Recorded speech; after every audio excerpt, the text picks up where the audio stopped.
Hey everybody, this is D Hunter, bringing another action figure review. Today, we're going to look at McFarlane's DC Direct Batman the Animated Series Two-Face. This is part of the collect-to-build Maxie Zeus wave. This is cel-shaded, and it's a Target exclusive, so let's take a look at the packaging. As you can see at the top, McFarlane Toys, collect-to-build Maxie Zeus, ages 12 plus, Batman the Animated Series Two-Face. Here he is in the package. We have a ton of extra hands, some dynamite, and then Maxie Zeus' head and lightning bolt. There's also a collector's card. One side of the package, Batman the Animated Series Two-Face. Other side, pretty blank. At the back, here's Maxie Zeus. Here are the parts you get with Two-Face. Here are instructions of all the pieces, how to build them, and here's the rest of the wave. At the bottom, there's his barcode if that helps. So with no further ado, let's open him up.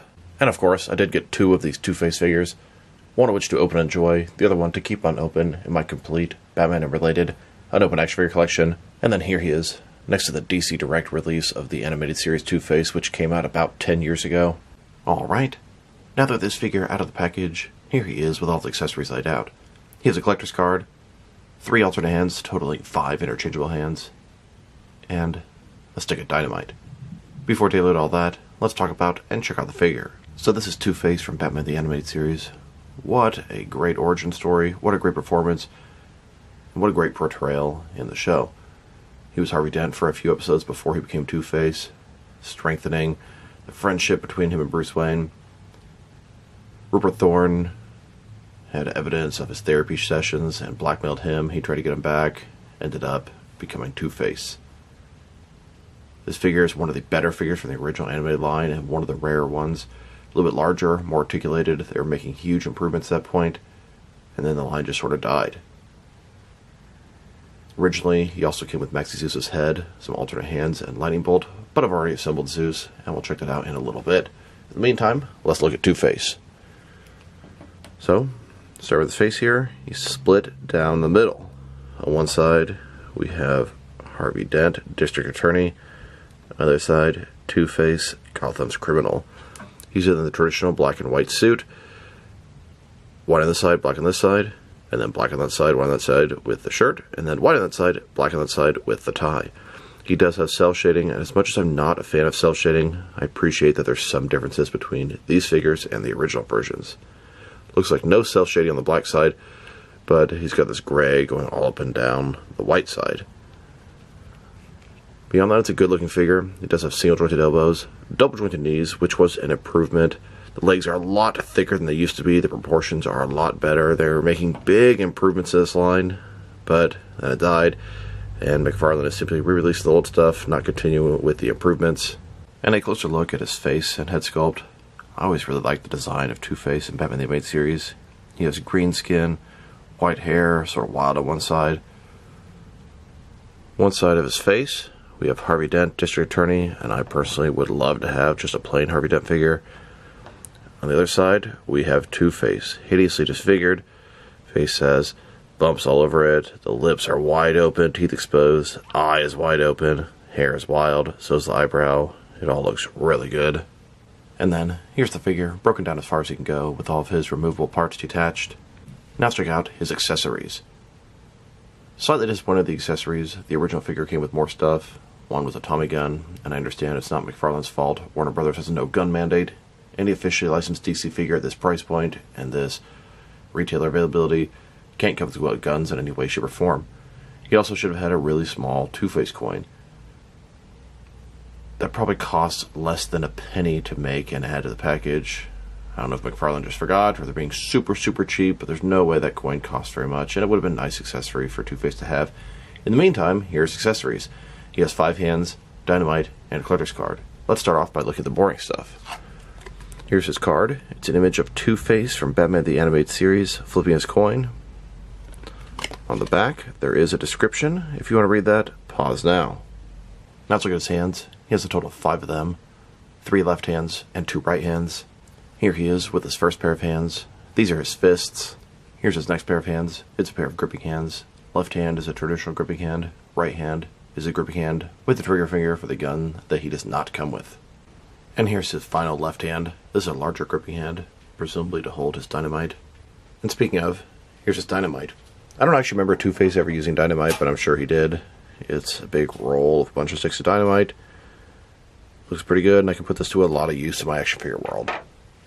Here's Two-Face holding and getting ready to throw that dynamite. So here's the gun that the original one came with, but the new one does not come with. And that's out of McFarlane's control. It's a Warner Brothers thing. But it's a Tommy gun, which is a traditional Two-Face weapon. This one has a fairly basic sculpt, completely basic paint job, but it's a very good Tommy gun to add to your animated collection, and it is absolutely perfect for this Two-Face figure. Here's Two-Face holding that Tommy gun, and just to be clear, he does not come with this. The original version does. Now to check out the differences and similarities between McFarlane's version of the animated series Two-Face and the original DC Direct from about 10 years ago. And they are 100% the same figure, same sculpt, same articulation. The only real difference is this McFarlane one has cell shading. And I appreciate the fact that it has cell shading. Honestly, I hate the cell shading, but I appreciate the fact that it's different from the previous release, so I don't have two identical figures. I know it's going to piss a lot of people off, the cell shading, because this original Two-Face is very expensive on the aftermarket. A lot of people wanted to collect and fill in this gap. And some people are probably mad that it has cell shading. I believe you can take that off with acetone or nail polish remover. But I want to keep mine the way it is, so I have two different figures. So let's take a closer look. Start with the face here. Looks good. I'd say the paint job is a little bit better on the original. You can see how much more vibrant the scarred side of the face is, and even the regular side. Let's go further down. Black, white. This one has a bunch of gray on it. And like I said, this is when the figures were really making improvements. Much thicker legs, better articulation, better scaling. Really wish they went back and redid some of the older figures with the new articulation. Now that we've taken a pretty good look at both the figure and his accessories, let's check out his height. From bottom to the top of his head, standing around 6.2 inches tall, which can translate to just under 16 centimeters. And for his articulation, starting with his head, of course, he can rotate side to side. He can look up and down a little bit. Cannot tilt his head from side to side. Shoulders and a ball joint goes up about 90 degrees. Up, down, around. Single jointed elbow goes in a little bit more than 90 degrees with rotation. His wrist can rotate, and it's going to be hinged as well. Torso is one solid piece. Waist swivel below that. Legs, they go about this far, a little bit hindered from the jacket. Ball joints, they can rotate independently against the ball. They go forward about that far. Once again, the jacket, back not much. Double jointed knees, refreshing to see. And then his ankle, forward and back, just a tiniest bit. Tilt rock, the tiniest bit, and I'm not getting any rotation out of them. Here's his Two-Face, holding his Tommy gun, standing in front of a giant oversized coin. Maybe this is where Batman gets his coin for the Batcave. Now let's check him out next to some other action figures. Starting off with some other Two-Face figures. Here's McFarlane's re-release of the animated Two-Face on the left, next to the original DC Direct version on the right.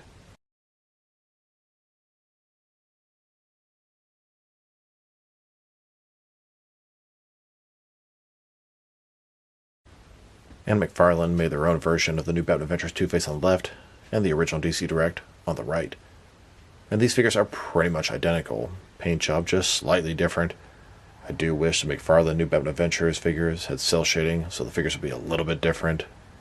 And here he is, with all of my McFarlane DC Multiverse Two-Face figures. Then, with all of my DC Direct and DC Collectibles Two-Face figures. And now, next to the Mix Max Two-Face figure. Then, next to the Soap Studios Two-Face. And now, with a couple of Mezco Two-Face figures. And here, with all of my Mattel Two-Face figures.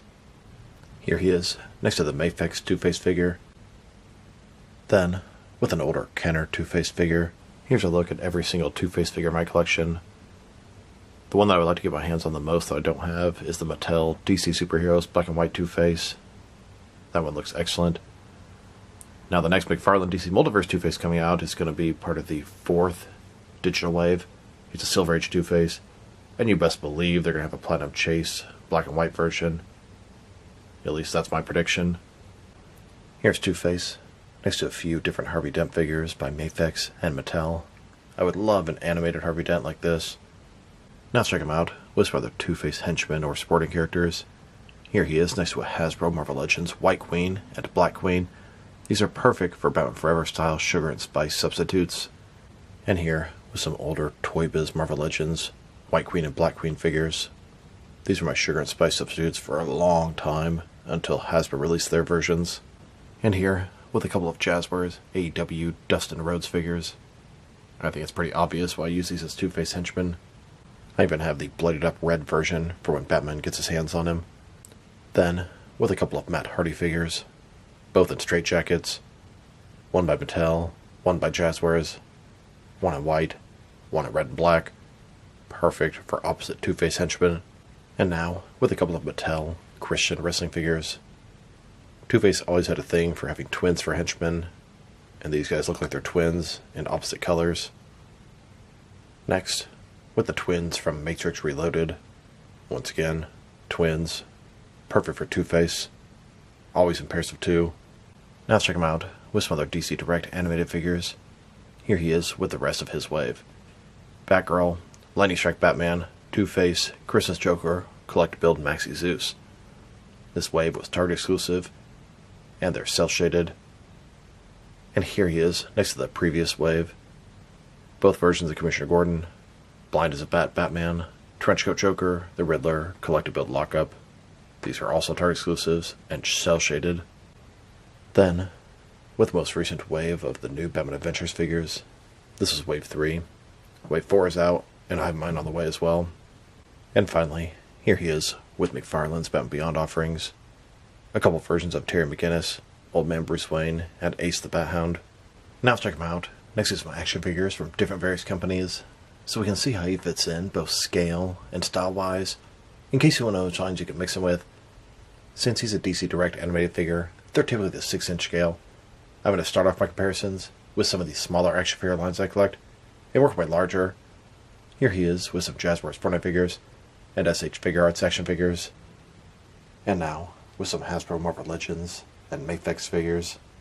Here's Two-Face, next to a can of tuna, and here he is, with some Mattel and Mezco figures.